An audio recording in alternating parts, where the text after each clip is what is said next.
Welcome, ladies and gentlemen, to my Overkill's The Walking Dead beta review.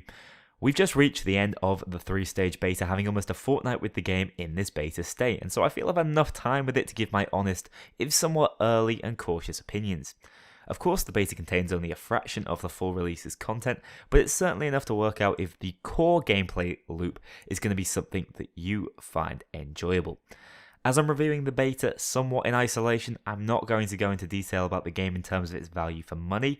Many people have already noted that it's retailing at a fairly steep price, and whilst in my opinion the game may do better economically at a more affordable one, I understand licensed titles such as these have their monetary constraints, and we can't know the game's full worth until we got our hands on it come full release.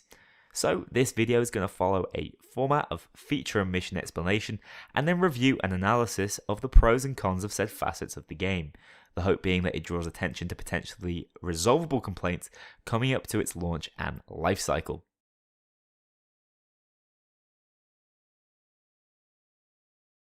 Before we get into gameplay and mechanics, it's worth talking about from a visual and technical standpoint. At first glance, I could hardly believe this was an Overkill game, which, as much as I enjoy Overkill's past games, is certainly a good thing. I've become conditioned to diesel engine mediocrity, but this game is another thing altogether. Whilst the visuals aren't mind-blowing, it is pleasant on the eye in all the atmospheric and gory ways we could hope for. Overall, I am really impressed. Lighting can, at times, be a little inconsistent, and there are a few bugs, which are to be expected from this type of game pre-release, but I expect and hope those will be sorted very soon. On the topic of bugs, I have experienced a few crashes that I don't believe were necessarily caused by hardware at my end. The game universally stutters when allies or large groups of walkers spawn in, and there are a number of glitchy occurrences which are generally more humorous than detrimental. These should be easy fixes if Overkill are looking to release the game in a polished state, as they should. Unfortunately, the game also has some running issues, with certain missions being more intensive and potentially less optimized. Admittedly, part of that is due to my aging machine that is no longer able to show you the game in all of its ultra settings glory. Hopefully, with some stability fixes, I can get the game running at a smooth 60 whilst capped out on release. Also, it's worth mentioning that these problems have become less prevalent as the beta has gone on, which is a great sign for future development. One issue that has unfortunately persisted are the fairly horrendous load times. Of course, mileages will vary based on what you're playing the game on, but I have found 2-minute plus load times to be quite a deterrent during longer play sessions, and whilst these are covered up nicely by story-focused intro pieces, after a while you will skip them and just be left waiting. On a more positive note, you're waiting for, even on more moderate settings, effects that are gloriously visceral, walkers that look excellent, responding well to damage, which has always been essential in this sort of game, and a world which, unsurprisingly dreary, has already displayed a decent amount of locale variation and is overall atmospheric and easy on the eye. The environments and times of day do vary across missions that take place in the same locations, although further randomization of this would be appreciated. One small issue I have with the all-important walkers, although I did note I like their design and feel they strongly represent Robert Kirkman's vision for them, is prevalence of reoccurring models. This has always been an issue with zombie games that is only prevented by modeling enough variants and not allowing two of the same models to spawn simultaneously. Generally, here, it's not a problem, because walkers are at such seemingly different stages of decomposition or damage, but particularly during more intense and immersive sections of missions, seeing two identical bald fellas shuffling up to me has rather killed the tension, unfortunately. Visually, outside of all of this, menus look nice. I'll go more in depth on this later. And finally, for this section, we want to walk through the heads-up display. Upon loading up a mission to check over final thoughts before recording this, I loaded in with no HUD and no way to get one, so obviously that isn't a great start. When the HUD is working, it is slightly indicative that the most popular mods for Payday 2 were HUD overhauls, and sadly, I'm hoping for some again. Whilst this one is clean and unobtrusive as you'd hope from a first-person shooter, it doesn't give you nearly enough information. How much stamina do I have? When is a portion of my health going to regenerate after taking damage? Why are my crafting components hidden under the tab button and crafting menu? I'm not talking about a Hoxhood style overhaul with complex timers and damage numbers here. I just feel thoroughly uninformed by the current system and would like to see them make more use of the rest of the screen if possible. To conclude on this section though, I am thoroughly impressed in many ways. I'm surprised by the visual quality. Technically, there are still things to iron out before launch, but there are absolutely no glaring faults that Overkill can't easily amend or should put you off a purchase. Next up, let's talk about the game itself, starting with the player characters, NPCs, and general storyline. Visually, the 4 launch characters all look excellent. I like the crew, and whilst they don't have the memorability of the Payday gang and its now extensive membership, they fit the game, the world, and its more serious and somber tones, which is more important given the source material involved. The character introduction trailers were also instrumental in increasing their likability. I would not be surprised by the appearance of these sorts of down-to-earth, grounded characters in the show or comics, and whilst they need some more fleshing out and backstory before players desperately want to pick them up as their character, overall, it's still a very solid first impression. NPCs such as Peggy Ann and Anderson have the same sort of feel. Anderson is very much the storyteller and voice in your ear, akin to Bane of Payday fame, and though I don't imagine he'll be a fan favourite to the extent Bane is, his voice acting work is certainly up to scratch. These characters can be viewed and interacted with in the Anderson camp, which serves as the equivalent to the safe house, allowing you to pick up bounties, store weapons, and receive new missions in a well-fortified campground. I like it. It's definitely better than the old Payday 2 safe house, and there's plenty of room for potential expansion. As your rescued survivors are kept here, which is a mechanic I'll go deeper into in a moment, the camp feels really alive as you fill it up. I'd just like to see more variety in their actions and things you can get up to whilst relaxing in the camp. Moving on to the apparent story, into which we've only seen a fraction of the full picture, so can't really overanalyze. We know the events take place in the DC area. Our survivor group arrivals to another, known as the Family, and both of us are essentially vying for control of the resources in this area. This is the driving factor for most missions, with the Family appearing to be morally bankrupt in some way or another. One concern I do have is that, at least in the beta, we barely feel like the good guys. It more so appears to be rival warring factions. While the Family are portrayed as bullies in an early cutscene, we are just as barbarous to their men as they have been to us. Overkill needs to set up a truly compelling Negan-esque leader of the Family to create a further purpose to our actions and intrigue in the plot. Otherwise, I fear we're going to be searching for a story as we have been in Payday for years. Next, we're moving on to the most important parts of the game and areas I can go into the most detail about: missions and gameplay. So far, we've had access to 4 primary missions. The first shot, wherein we defend our base's 3 main gates from walkers attracted by the Family.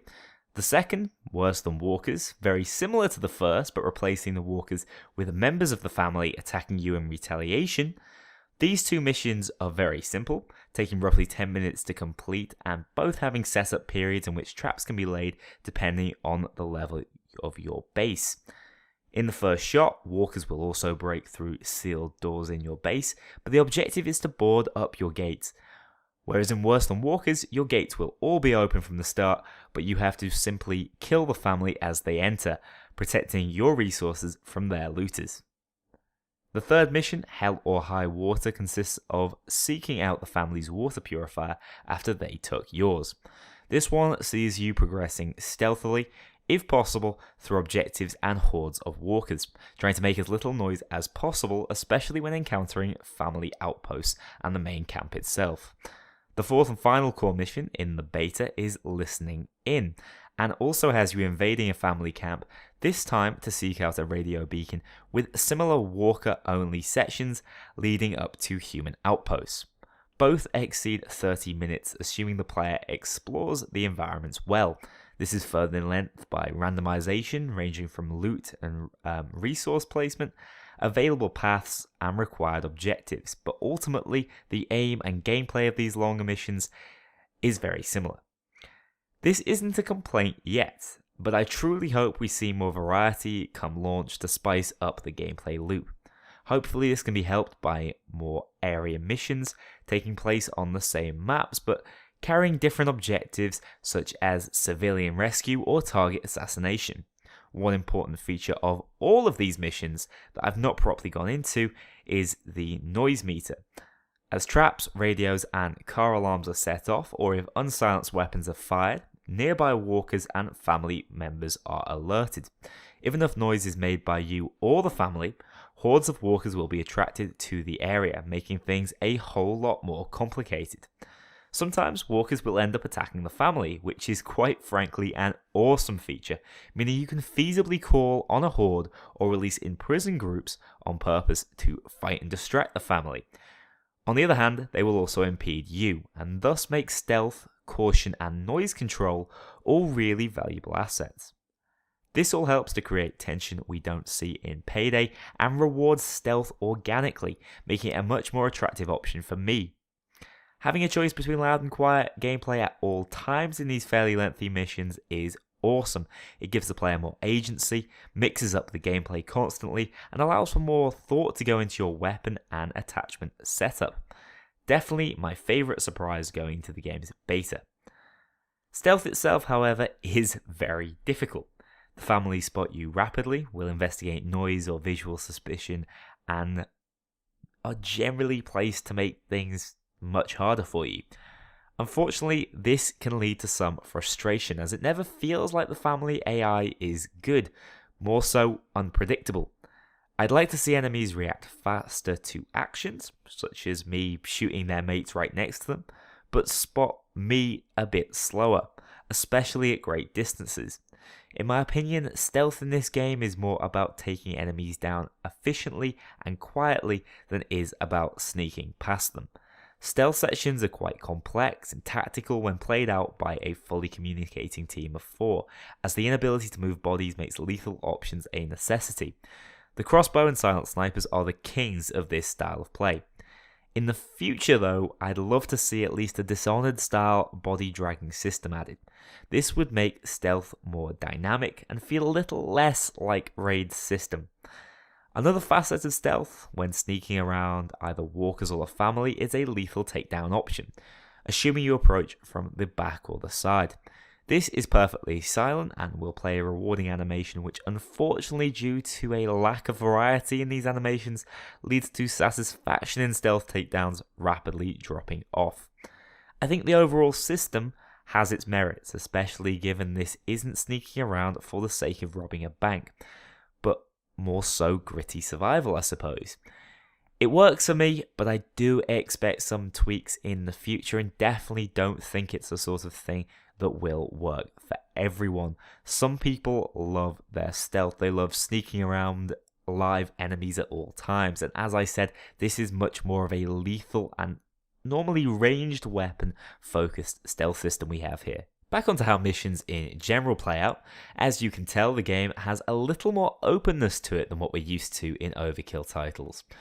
It is still quite linear, unfortunately, but exploring and particularly scavenging is encouraged. What makes this important is not just a desire for more rewards at the end of the mission, but also assistance during it as well. Ammo is scarce and should be conserved and sought out. Furthermore, there's a rudimentary crafting system allowing you to pick up 4 material resources for crafting additional equipment, including your tool of choice. This is one of a number of utility options that you can bring to open up chests, scavenge resources, and even create shortcuts that I think are great. I just wish single players were able to bring along different types instead of being limited to lockpicks, for example, or the chem kit as you often see me use. This does make you feel like you're being penalized for playing single player, and often you can't open things up as a result of it. All these features, though, do contribute to the overall tension of the game and add a lot more player choice and independence. It also plays into the horror concepts and does make it have some very limited survival horror-ish vibes. In this section though, I suppose I should also talk about combat and gunplay, which has been a real shining star for me.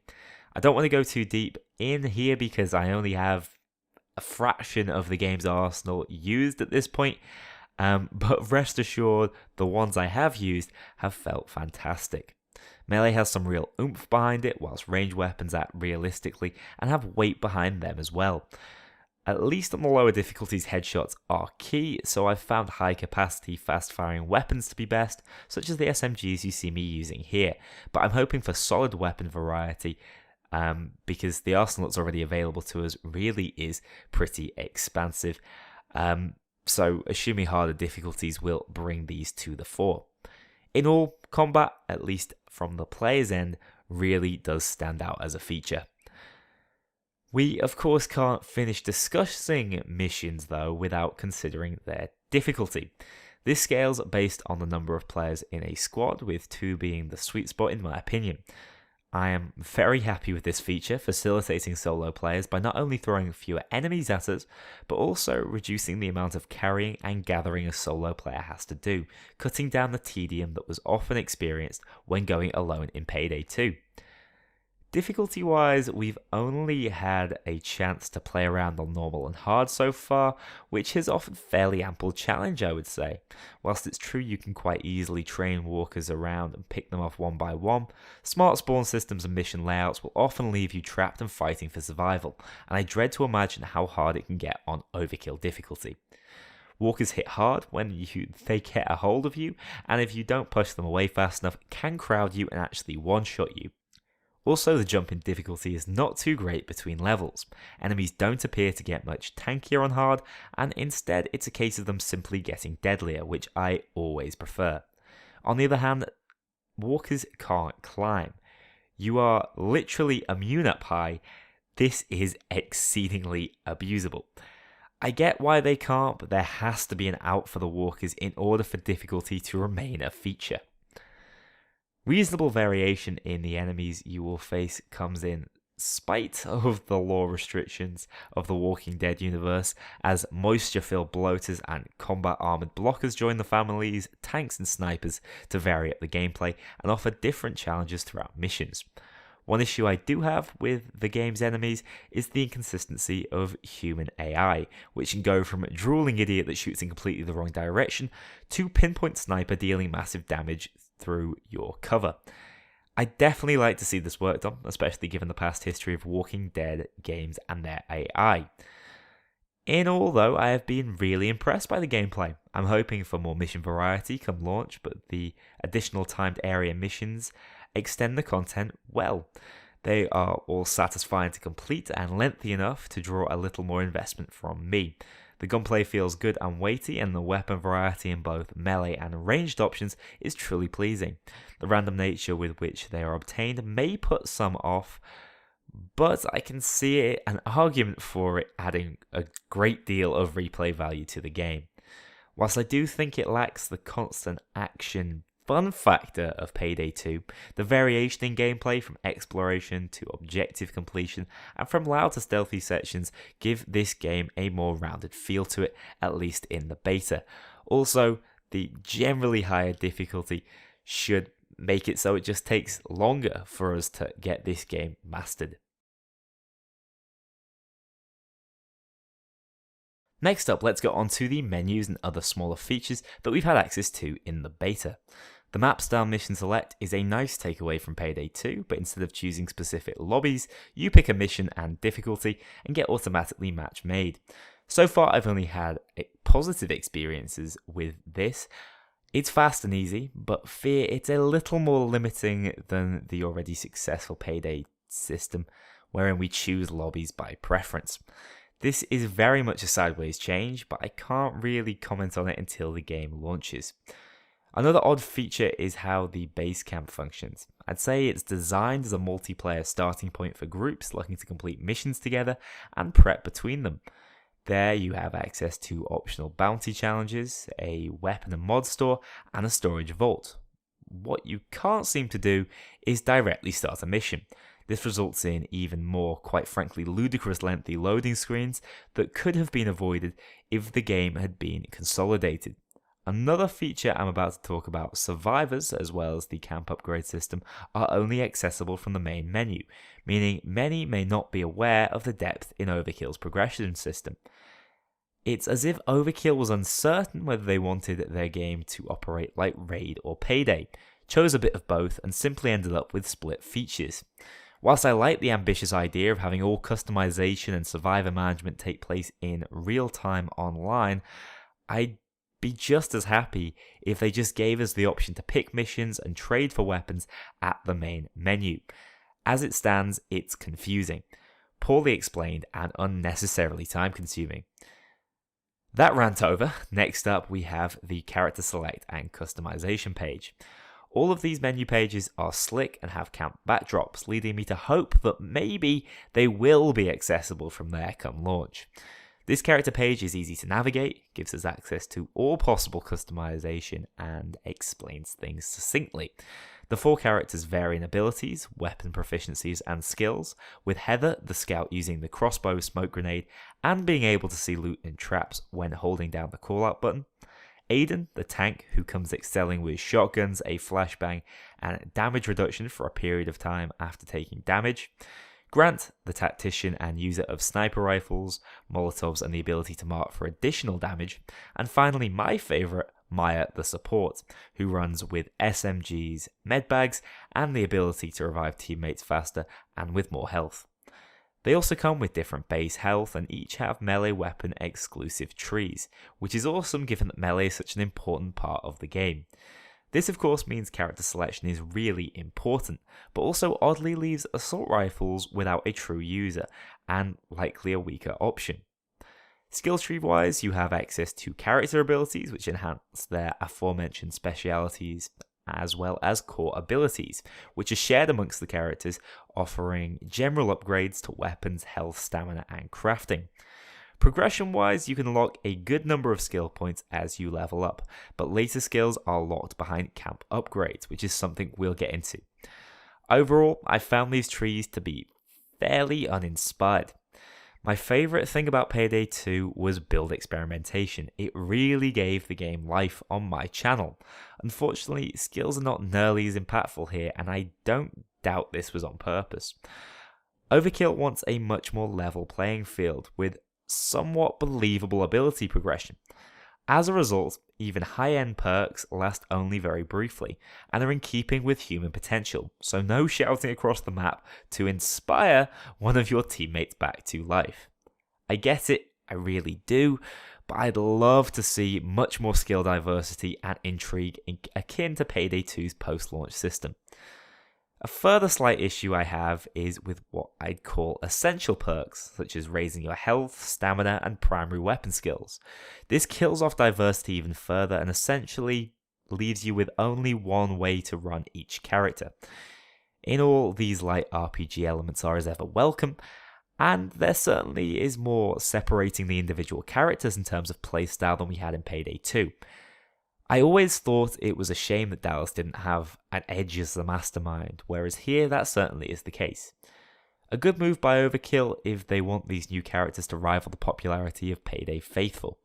I just hope for more varied and impactful skills to come out in the future. So, moving on to Survivors. This is an interesting little system that is very easy to overlook. It works somewhat like a mobile resource management game within the game, allowing you to power up your player characters on missions and farm out supplies for the base. Survivors are found randomly on missions and can be obtained directly on a survivor rescue timed event.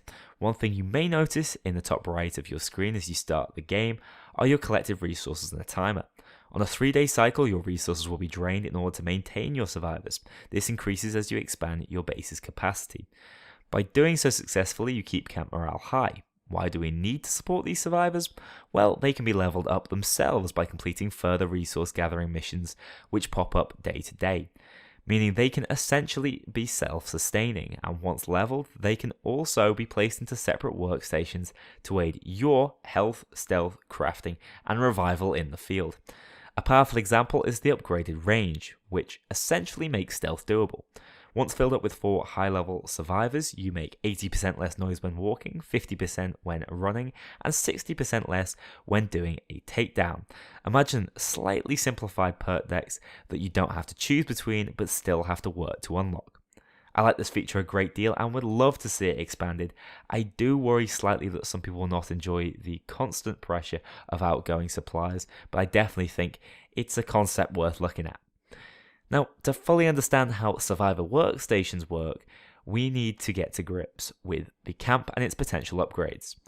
This is split into the hub and the 4 workstations: depot, range, radio, and clinic. The hub is your base camp, and in upgrading it, you gain access to more missions and locations, survivor and resource caps, as well as some pretty neat tools to assist you in defending it. In doing so, you can also further upgrade its offshoots, the workstations.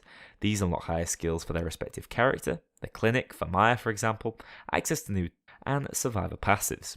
Of course, in order to upgrade, you need to spend scavenged resources, highlighting this as more of a survival game. My only worry is whether camp upgrades will have the depth of unlocks for a full game, with me virtually maxing out just over the course of the beta. It highlights a larger concern I have for the game, which is that maybe it isn't one I can sink hundreds upon hundreds of hours into, and may actually be a little bit shallow.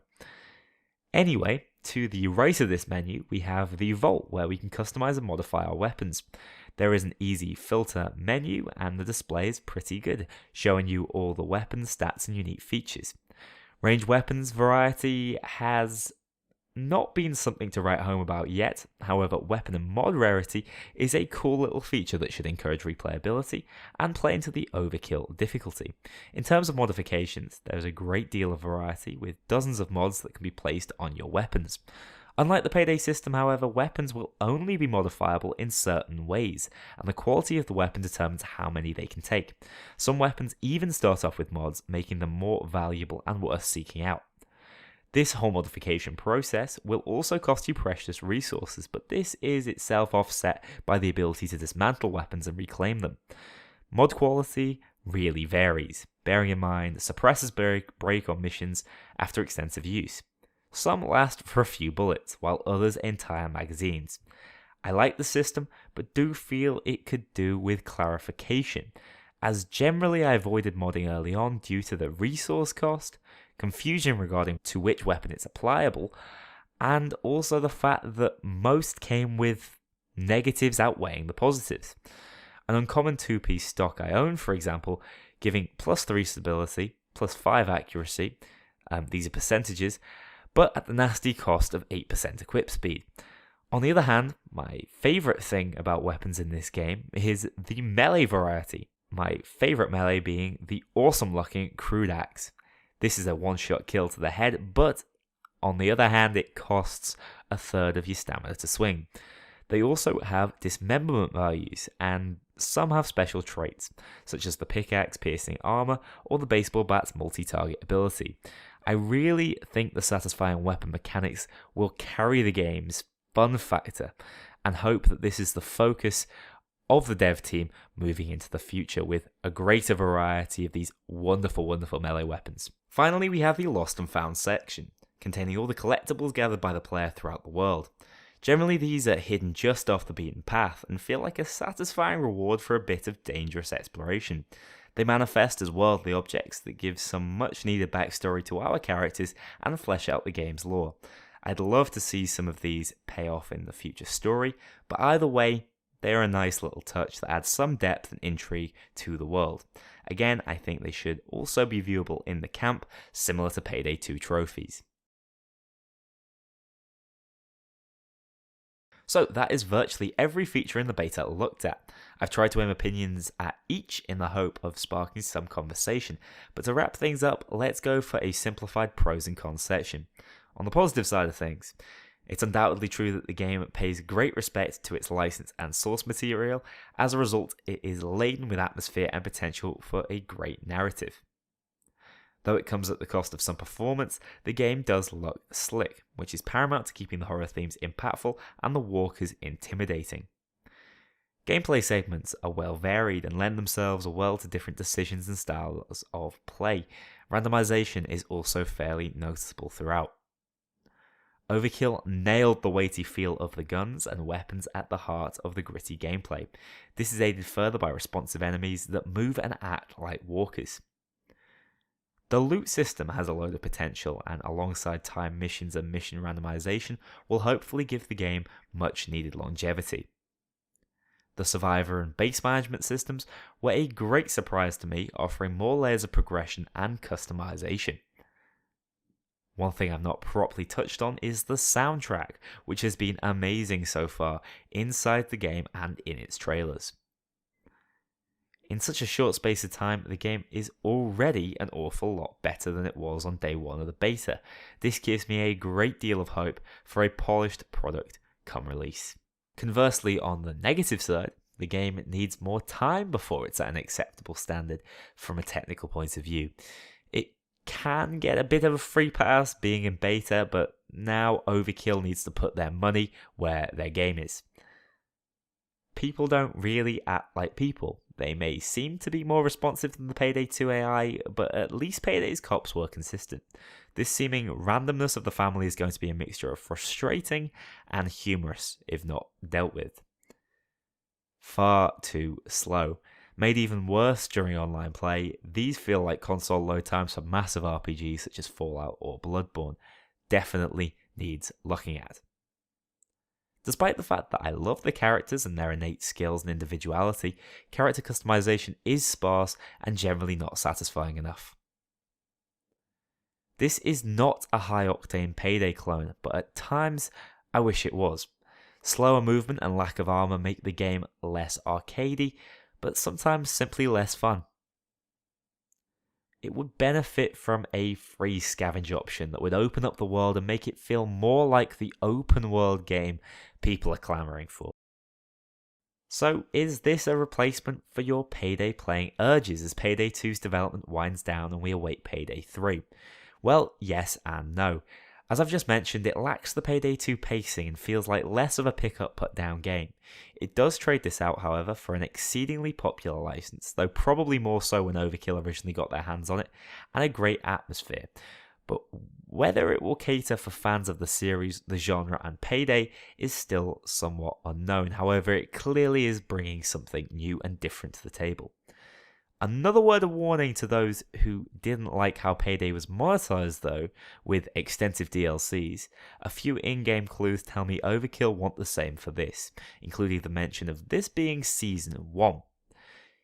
Irrespective of all the points of critique in this video, I really want this game to succeed and can see it doing so. It has a great deal of potential. If we receive a well-polished, lengthier and more varied version of the beta come PC release day, I will fully endorse a purchase even at this price. But as it stands, I can only recommend, if you are fans of any of the things mentioned above, you keep a close eye on Overkill's The Walking Dead, set for a PC release on November the 6th, and later to consoles in February 2019.